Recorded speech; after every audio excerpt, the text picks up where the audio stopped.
మొత్తం ఆకులు తినేసేసి ఈనెలు మాత్రమే మిగల్చడం ఒకటి జరుగుతుంది. దీని నివారణకు అయితే అంటే రైతాంగం ఒక పురుగు మందులు ఒకటి పిచికారి కాకుండా సమగ్ర సస్యరక్షణ అనేది అవలంబించుకోవాలి.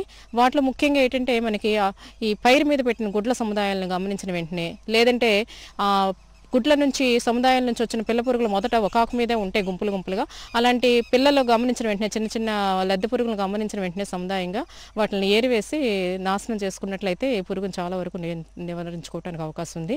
ఆ తర్వాత మనకి దీనికి పురుగు యొక్క రెక్కల పురుగుల ఉనికిని గమనించడానికి లింగాకర్షక బుట్టలు అనేది మనకి మార్కెట్లో అందుబాటులో ఉన్నాయి. వాటిని సుమారు 4-5 ఎకరానికి పెట్టుకున్నట్లయితే కనుక ఈ రెక్కల పురుగులు, ముఖ్యంగా మగ రెక్కల పురుగుల ఉనికిని గుర్తించి సకాలంలో సస్యరక్షణ చేపట్టడానికి అవకాశం ఉంటుంది. కాబట్టి లింగాకర్షణ బుట్టలు ఒకటి పెట్టుకోవాలి. అదేవిధంగా మనకి తొలి దశ పురుగులు అంటే 1-2 దశ లార్వా పురుగులు గమనించిన వెంటనే మనము సస్యరక్షణ పురుగు మందుల ద్వారా అవసరమైతే చేపట్టాలి. దాని నివారణకి మనకి తొలి దశలో అయితే మనకి ఈ లార్విన్ అనే మందు, థయోడికార్బ్ లార్విన్ అనే మందు ఎకరానికి 300 గ్రాములు కానీ, లేదంటే రిమాను నోవాల్యూరాన్ అని అమ్ముతారు. నోవాల్యూరాను రిమాన్ అని మార్కెట్లో దొరుకుతుంది.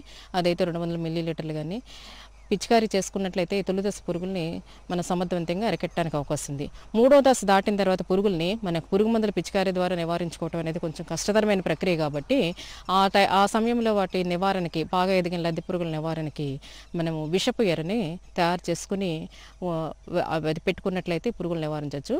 ఈ విషపు ఎర తయారీ కోసం 10 కిలోల తవుడికి 1 కిలో పురుగు మందు, ఏదైనా మోనోక్రోటోఫాస్ కానీ, కార్బరిల్ పొడి మందు కానీ, క్లోరోఫైరిఫాస్ లాంటి మందులు 1 కిలో కానీ 1 లీటర్ కానీ, అలాగే 1 కిలో బెల్లం పాకం కలిపి దానికి అన్నీ కలిపేసుకుని మనము చపాతీ పిండి మాదిరిగా ముద్ద చేసుకుని చిన్న చిన్న ఉండలుగా చేసుకుని సాయంత్రం పూట మనము పొలంలో వెజ్జల్లుకున్నట్లయితే బాగా ఎదిగిన లద్దె పురుగుల్ని నివారించుకోవటానికి అవకాశం ఉంది. ఈ విధంగా మనము ఈ పొగాకు లద్దె పురుగుని సమర్థవంతంగా నివారించుకోవచ్చు. ఇదే పూత మొదలైన దగ్గర నుంచి మనకి వరి పైర్లు, అది అప్రాల పైరులో కనిపించే ప్రధాన సమస్య మారుకా మచ్చల కాయ తొలుచు పురుగు.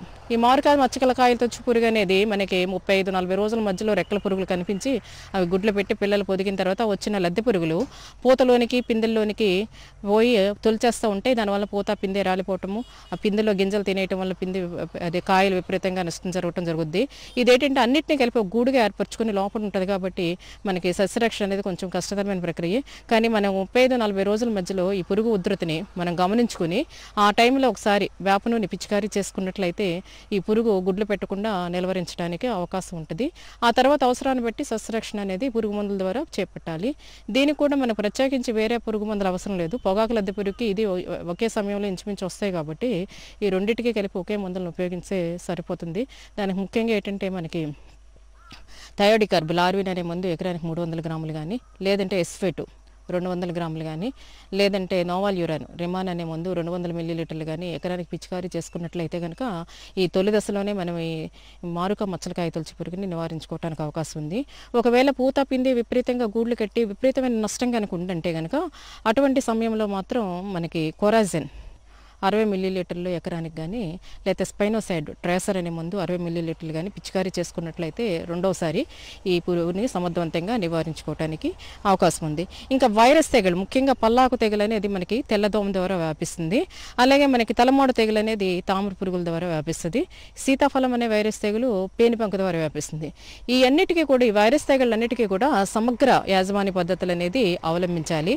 ముఖ్యంగా ఏంటంటే విత్తుకునేటప్పుడే విత్తన శుద్ధి తప్పనిసరిగా తీసుకోవాలి. ఈ విత్తన శుద్ధి కోసం ఇమిడాక్లోప్రిడ్ గౌచ్ అని మార్కెట్లో దొరుకుతుంది.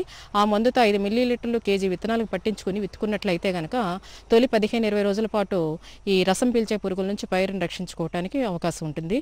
అదేవిధంగా మనకు చుట్టూ ఉన్న ఈ తెగులు ఆశ్రయించిన కలుపు మొక్కలు ఉంటాయి, పల్లాకు తెగులు కానీ, తలమాడు తెగులు కానీ, ఈ తెగులు ఆశ్రయించిన కలుపు మొక్కలు లేకుండా గట్లన్నీ శుభ్రంగా పొలంలోనూ కూడా ఉంచుకుని మనకి ఈ పురుగుల ఉనికిని గుర్తించడానికి మనకి పసుపు రంగు కానీ, నీలం రంగు కానీ జిగురు పూసిన అట్టల్ని ఎకరానికి సుమారు 10 నుంచి 20 వరకు పెట్టుకున్నట్లయితే కనుక మనకి తెల్లదోమని, ముఖ్యంగా తామర పురుగుల్ని కూడా మనం ఉనికిని గమనించుకోవడానికి అవకాశం ఉంది. పసుపు రంగు అట్లకైతే తెల్లదోమ, నీలం రంగు అట్లకైతే తామర పురుగులు ఆకర్షింపబడతాయి కాబట్టి 2 రకాలు కలిపి పెట్టుకున్నట్లయితే ఇంకా ఉత్తమమైన ఫలితాలు ఇస్తాయి.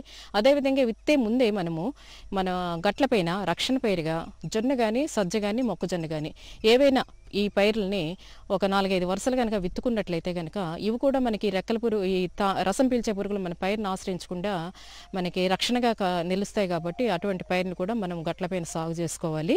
ఒక 15-20 రోజుల పట్టు ఒకసారి వేప నూనె పిచికారీ చేసుకున్నట్లయితే ఈ తామర పురుగులు కానీ పల్లాకు తెగులు కానీ పేనుబంక కానీ మన పొలాన్ని ఆశించకుండా నివారించుకోవడానికి అవకాశం ఉంది.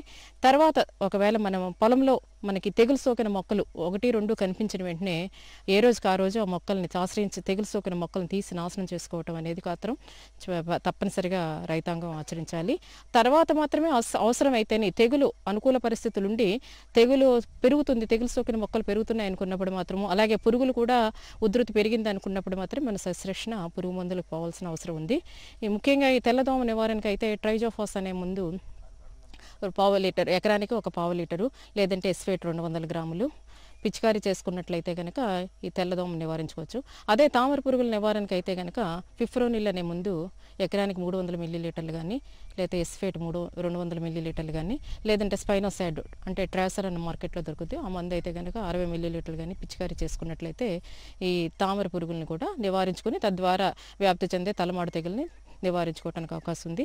అలాగే ఇంకొక వైరస్ తెగులు సీతాఫలం తెగులు. ఈ సీతాఫలం తెగులు ముఖ్యంగా పేనుబంక ద్వారా వ్యాపిస్తుంది కాబట్టి పేనుబంక మనం పొలంలో చూసుకున్నట్లయితే కనుక పేనుబంక నివారణ కోసం డైమెథేట్ అనే మందు 400 మిల్లీలీటర్లు కానీ లేదా ఎస్ఫేట్ 200 గ్రాములు కానీ లేదంటే ఇమిడాక్లోప్రిడ్ 50 మిల్లీలీటర్లు కానీ పిచికారీ చేసుకున్నట్లయితే కనుక ఈ పేనుబంక నివారించుకొని ఈ పురుగుల్ని సమర్థవంతంగా అరికట్టడానికి అవకాశం ఉంది.